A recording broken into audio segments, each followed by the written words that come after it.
Oh, I was like, this ain't no goddamn way. This motherfucking natural. I don't need to be ashamed of what the fuck. That's a motherfucking natural. It's a motherfucking natural. You know what I'm saying? Do you guys still remember those Illuminati exposed videos that were so popular back in the days that were basically aimed at like exposing occultic practices in Hollywood among celebrities such as Beyonce and Jay-Z, of course, Rihanna, Lady Gaga? I don't know what I am. I don't even know if it's any good. And I don't know that that matters. Katy Perry with the twitching eye.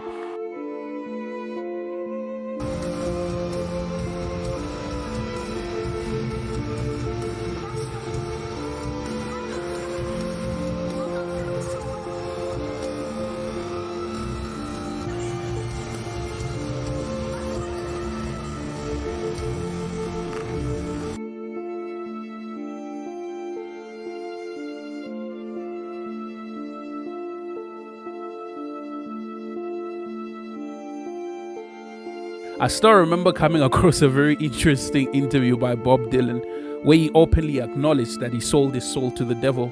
And I personally, listening to that interview, did not know what to make of it.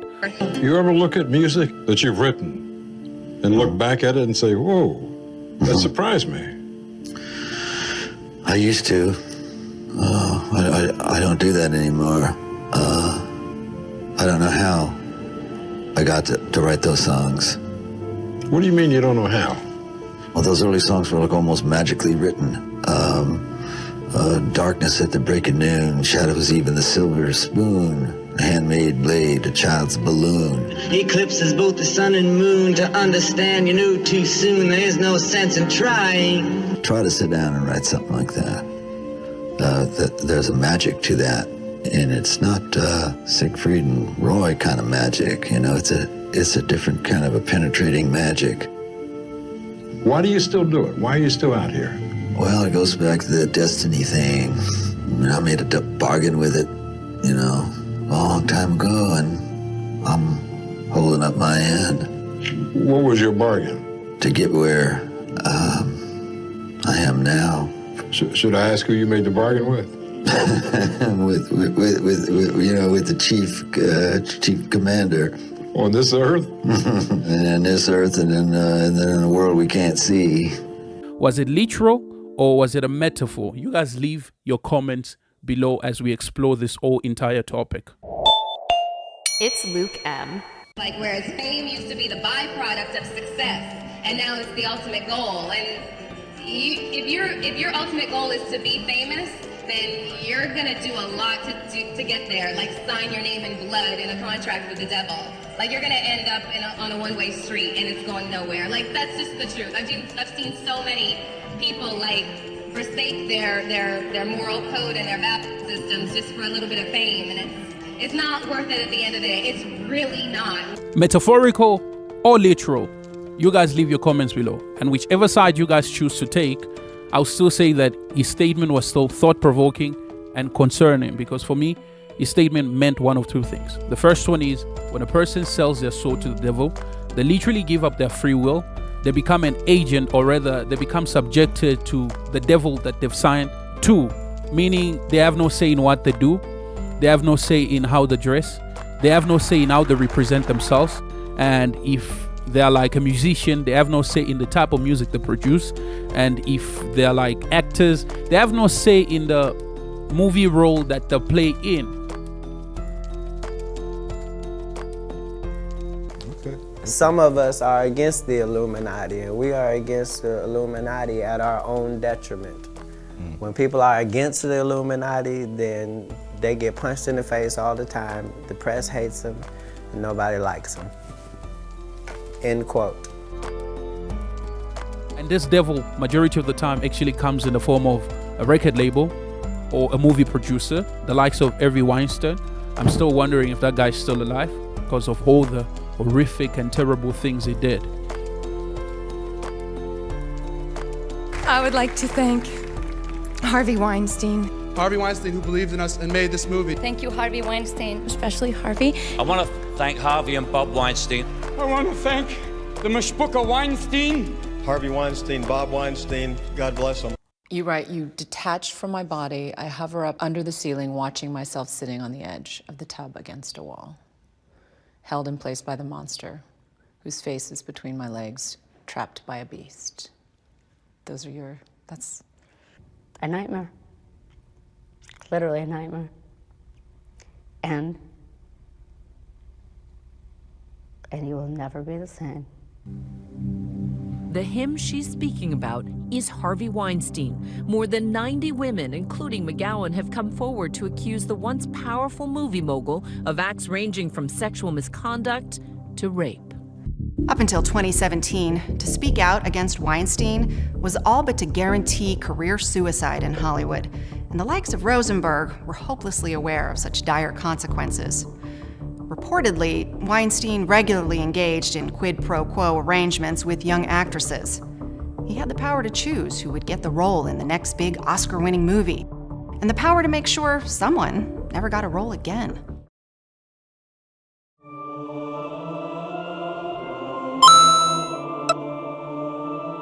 I sold my soul to the devil. I know it's a crappy deal. Lisa came with a few toys like a Happy Meal. The second aspect of selling your soul is that you effectively sell your soul to the devil, like from a literal perspective, and you're somehow given the assignment as an agent of the devil to wreak havoc by promoting sexual perversiveness and corrupting the young. When you make a deal with the devil, it's an invitation, and he takes the invitation very seriously. He comes right in. One of the worst cases I've ever heard was from the Exodus of New York City back about 15 years ago. He was telling me, well, it would have been longer than that, maybe 20, 25. There was a woman, a young girl at Juilliard, a violinist, and she was about to graduate. She was brilliantly talented, but all of her friends were getting job offers and she had none. And her friends remember always hearing her say the words, "I would do anything to be famous." Well, guess who's listening? Your angel's listening, but also there's other things in the room. And it wasn't long after that she went to bed one night, had a dream, and she said in the dream was the most beautiful man she'd ever seen, naked, another sign, calling card of the devil. And he said, "Do you really want fame and power?" And she said, "I do." And he produced a contract, and he took his finger and slashed her finger and had her sign it in her blood. And then he touched the contract and it burst into flames and the ashes fell on the floor. So pretty easy to understand what happened, right? You don't need an advanced literary. Right. So when you wake up from that dream and you remember it, you might take a pause and be like, I don't think that was a good thing. But what's worse is her finger was cut and the ashes were next to the bed. So she still doesn't say anything. Not to be the devil's advocate, but I guess to be the devil's advocate. Could this girl just have been nuts, making it up, just She could have been. She could have, yeah. But you have to hear the whole story. Okay. So within a couple of weeks, she signs this multinational tour, makes a ton of money, becomes very popular and famous on this circuit. And within a few years, she gets involved with drugs, goes to needles, gets HIV. Now she's dying in a New York hospital. And this whole thing comes back to how this started. And she calls her Filipino mother and tells her the story. And mommy calls the chancery, hysterical. I need an exorcist right away for my daughter. Youth are turning into little atheists. Lil Uzi Vert is currently one of the biggest hip-hop stars today. His demeanor is satanic, his music is satanic. Like I told y'all earlier, you motherfuckers entered the rapture. And if ain't nobody flying up to heaven right now, obviously all y'all motherfuckers going to hell. Right with me. So, let's get it. Oh, you already here. I'm so sorry. You can't get out. You're stuck. It's over. You heard the song 1,000,000 times and you didn't even know. And as far as what selling your soul means, I think the second point actually carries more weight and is typically more logical than the former, because, I mean, if these people are promoting this, I don't know what to make of it. I don't know what to make of it. This is literally the devil in human form. Subject matter: P. Diddy. People like P. Diddy, better known as Sean Combs, are always included when discussing like influential people who have made a difference in the music industry, people who are so recognized globally, people who are fashion icons, people who are music moguls, you know. His name is always brought to the table when discussing successful black man who made money from the hip-hop industry. And his creation of Bad Boy record, which gave rise to legendary performers such as Faith Evans, Mary J. Blige, the likes of Biggie Smalls, and the list goes on. And that cemented his influence, his recognition on a global scale in the music industry. Known in the fashion business because of his clothing line, he co-founded Revolt TV and partners with Diego to create Ciroc Vodka. He's also involved with charitable work that involves social justice, youth empowerment. But then the question is he as good as the media portrays him to be? Or is he among celebrities that have allegedly sold their soul to the devil? So we coming to you live, Diddy late nights. Anything can happen. I'm just vibing. It's so wide. You gotta keep the air. Yeah, I'm thinking I'm gonna wear this here in Toronto. Ain't nobody. Hey, yo, let me ask you a question. When I get to, I was like, this ain't no goddamn way. This is my motherfucking natural. I don't need to be ashamed of what the fuck. That's a motherfucking natural. It's a motherfucking natural. You know what I'm saying? I'm bringing it to Toronto and Atlanta. So about 2 years ago, I actually came across a very interesting video by a guy called Marcus Roger, and he was basically calling out Diddy to repentance, essentially on like his wrongdoings. At that point, of course, we the public were merely speculating on his wrongdoings, and we were not really sure. We could not really pinpoint Diddy's evils. This video is directed to Sean Combs, aka P. Diddy. This is a warning video. This is a calling you to repentance video, and I know people who know you directly, so this is not a far-fetched thing that you would see this video. This isn't clout. This ain't none of that. You've been in my spirit for many months now, and every time I've got ready to make a video about you, you know, God would say, now is not the time, but today was the time. And the first thing I'm gonna read right off the bat to you, this is the verse that God gave me for you, and I'm gonna read it out the New International Version, Genesis 3:1. Now the serpent was more crafty than any of the wild animals the Lord God had made. Diddy, you are a sneaky individual, and I've seen news story after news story of you just doing corrupt stuff, evil stuff. I seen a young kid who alleges that you stole one of his ideas, and you've got a history, you've got a record of doing people dirty, you've got a record of being a fraud, and what God showed me about you, man, you are in a dangerous place. You need deliverance from demonic influence in your life. You got a strong snake python spirit. You got a real slick, disgusting, wicked, evil tongue, and it's serious. And I'm telling you, Diddy, right now, repent, or God is going to handle you. So yeah, I'm sure a lot of people actually took it lightly. I personally, watching this video, took it so lightly. I was just like, I'm sure this is just one of those people that, the Lord told them to do this, as, all in the name of a God. That was me at that point. That was my thought exactly. But I guess we were all wrong, because late 2023, guess what? A bombshell dropped. R&B singer Cassie has accused hip-hop mogul Sean Diddy Combs of rape and a decade of physical abuse. The two were romantically involved for years, but in a lawsuit made public today, Cassie says there was a pattern of control, drug use, and forced sexual encounters. KTLA 5's Samantha Cortese joins us live in studio with more details on the bombshell lawsuit. Sam? Yeah, singer Cassie met mogul Sean Combs when she was a teenage model for his clothing line, a nearly 20-year age gap, but their relationship became romantic and lasted a decade. Now Cassie's claiming that Met Gala, behind the scenes, the award shows, the relationship was fraught with abuse and intimidation. The lawsuit headlines with a trigger warning for containing graphic sexual assault information, describing in detail sex trafficking allegations, in which Combs would force Cassie to take drugs, wear masks, and perform sex acts on other men so he could watch. Cassie says Combs raped her when she tried to leave him. She says he beat her, then made her stay in hotels or his home until the bruises healed. But guess what? Diddy was not the only person implicated in this whole lawsuit. There were a bunch of people implicated in this whole entire lawsuit, including Thomas Dexter. I don't know if you guys are aware of who Thomas Dexter is. I would have been swallowed up. Have you ever been swallowed up? Have you gone through a time of swallowing where everything was overwhelming and you... But he was implicated in this lawsuit. He was actually mentioned.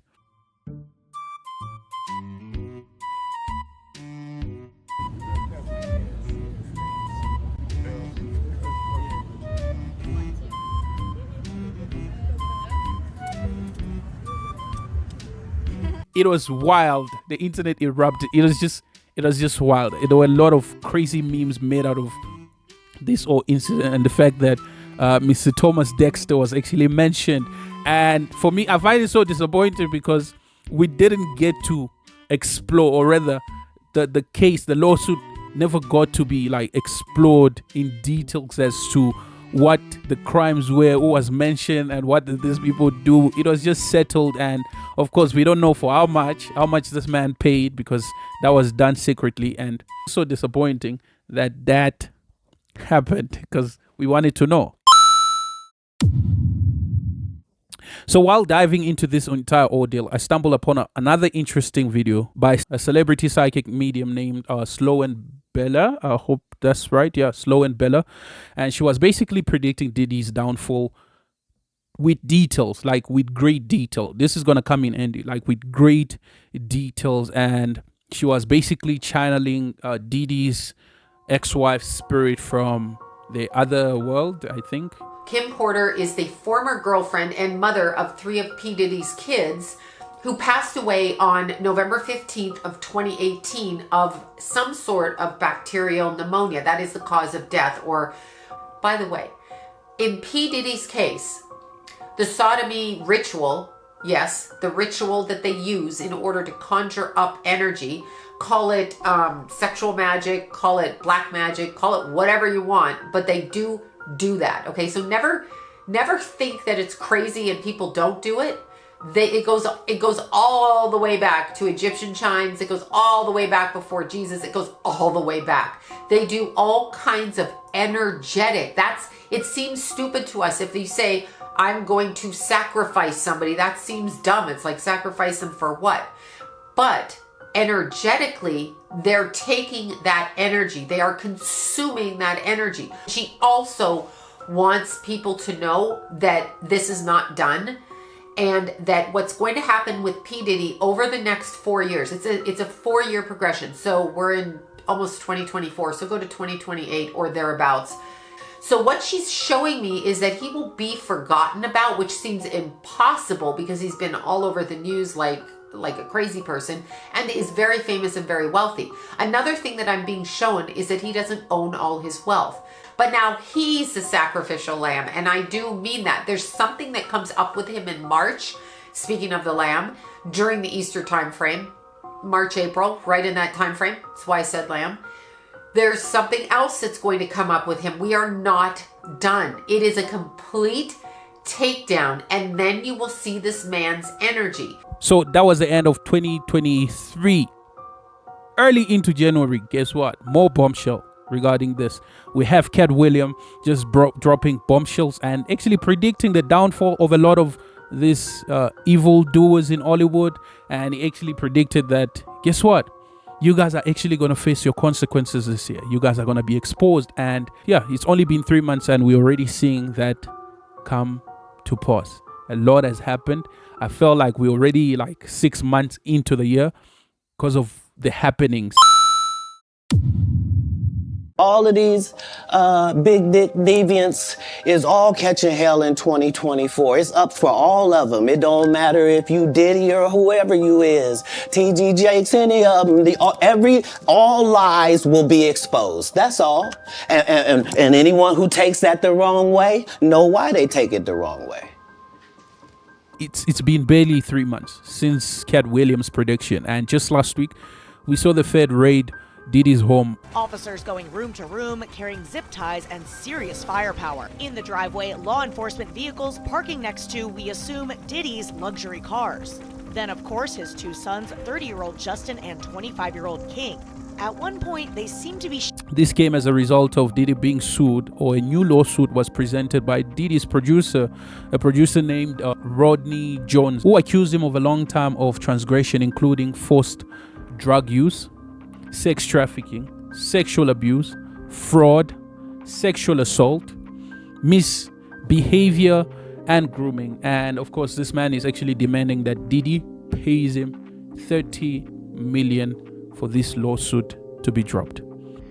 Sometimes, Diddy will request certain works to be done and tell us don't go to sleep until it's done. And the truth is, we'll be up for days trying to accomplish that. I've tried to get my business straight with them on this album, but the truth is they're not playing fair. They hit me on below the belt on so many situations, just dealing with this. The contract that they give me and the offer that they gave me was just disgusting. The producer fee, pennies, and on top of that, these guys are trying to steal my publishing. I can't go for that, so I'm fighting back. We've seen a couple of hints from the lawsuit. Names were mentioned from the lawsuit. It has been going crazy. Rappers like 50 Cent have been going crazy online in regards to all this.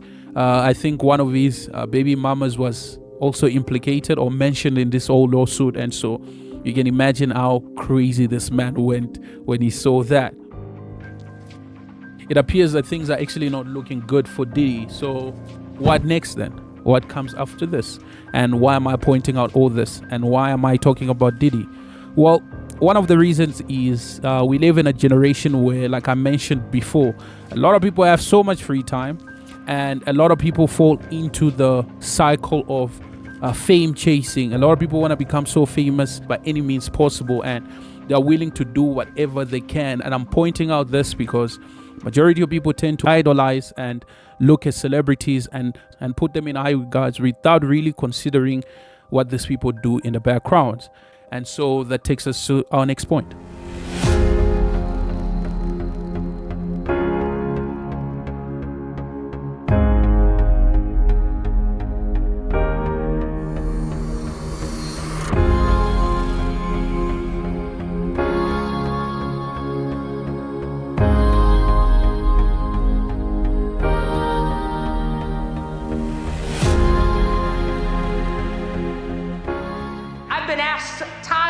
Again, why Beyonce? I believe that she reminds us that sometimes you have to do your thing your way. You don't do it on demand. You don't do it for your oppressor. You don't sing when they want you to sing. You sing when God tells you to sing.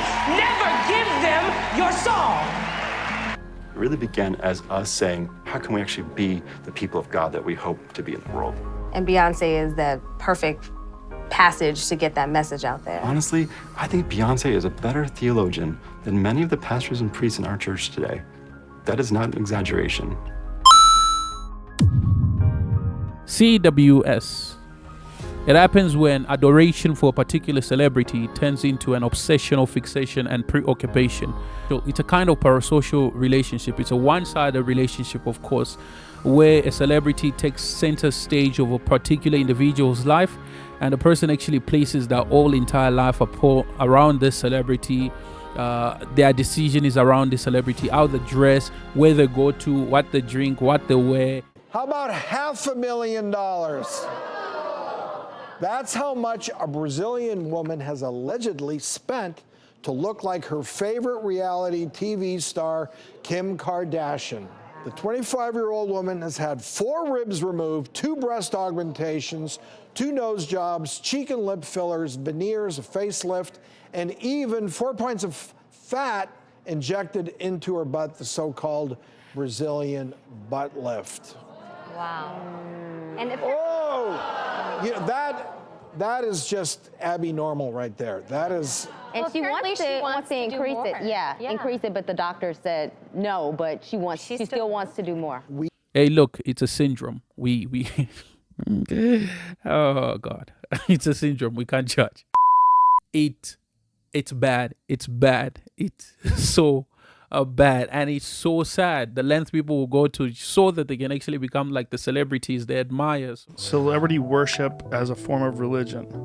I've always thought of it as just hijacking the human reward system, because if we lived in a tribe of people, a small tribe, and there was one great leader, the battle-scarred leader who's seen it all and can give us the information, and he was the one talking, we would listen. That would be a person of great importance, and we all gather around and listen. But when you see Brad Pitt in a movie screen, and his face is 30 feet high, and there's music playing when he talks, and a team of writers have carefully constructed all of his words and this perfect sentence, and it's just like, it's so moving and inspiring, and then we see him in real life, oh my God, it's really you. But meanwhile, he hasn't really done anything other than pretend. Right. He's been a great entertainer, but he's given us some wonderful distractions, but it's not that he's led us through battle. Right. It's not that he's figured out how to find the food and the water. This is not what it is, but in our hijacked human reward system, we treat him as though he is. So while doing research for this particular topic, I actually came across a very interesting article that stated that the need to find an idol and follow is actually programmed into our DNA, and that we as individuals actually have a tendency, innate tendency to somehow look up and emulate a particular person, to follow a powerful person in our social circle. This is due to our genetic makeup. We have this innate desire to follow the leader, and the downside to that tendency, it actually leaves us very vulnerable to the attraction of superstars, meaning we are so prone to somehow be attracted to people that we deem as superior, people that we deem as more famous than us, people that we deem more powerful than us, people that we deem more influential than us. And in fact, this phenomenon is actually not restricted to the admirer or the fan themselves. It actually tends to affect superstars and celebrities themselves. In the case of Michael Jackson and Billie Jean, exactly my point. And so a study was done that involved 600 participants, and it was shown that passionate supporters, people with CWS, are actually more prone to be anxious, to find it hard to interact with people. So there's a social dysfunctionality to them. They're more likely to fall into despair, into depression as well, and the list goes on. And so the question is, what are the causes of this? That's the question, right? How does a person? So the question is, how does a person contract CWS, celebrity worship syndrome? Well, some of the causes are materialism, minimum religious affiliation, depression, obsessive and compulsive behavior such as being prone to compulsive shopping. Low self-esteem is one of them as well, and inclination to fantasizing about a particular celebrity, thinking about them, the desire to become famous just like them. Guess what? You are more likely to catch the CWS. Guys, just ensure that you don't catch CWS. It's a very difficult one to get rid of. Yes, it's a very difficult one. It's a very difficult one to cure. So yeah, just ensure you don't catch it,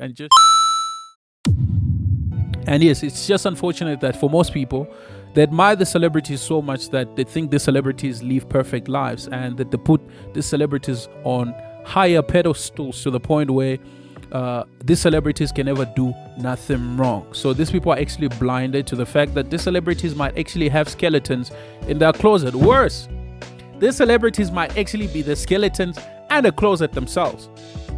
You never know. So in relation to the whole case of Diddy, this just reveals that, guess what? Your favorite celebrity is the cemetery full of skeletons, buried skeletons. It should not be a surprise, because why? Illuminati exposed videos did tell us that these people are devilish in nature. These people are so flippin' dark. They are not to be trusted. This video did warn us before this celebrity worship syndrome actually blew up globally on a global scale. These videos were actually warning us. And so I wanted just to remind you of that very fact.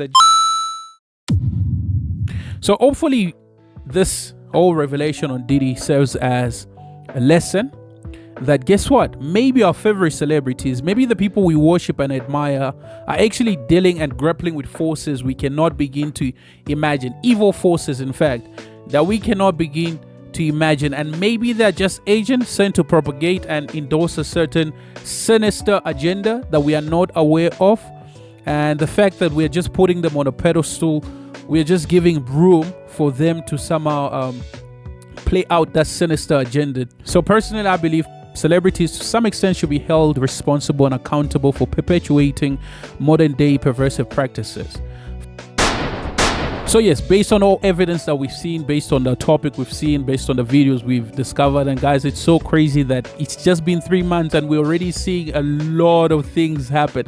We're not even halfway through the year and a lot has happened that, geez, heavy stuff. And so what are my final words? I personally will still stick to the second point of what selling your soul means, which is basically you are now best friends with the devil. So yeah, guys, please don't forget to like and subscribe. I really appreciate it. Don't forget to leave your thoughts below. Don't forget to leave your comments, and don't forget to share this video. I really appreciate it. And I guess I'll be seeing you guys on the next one. Ciao.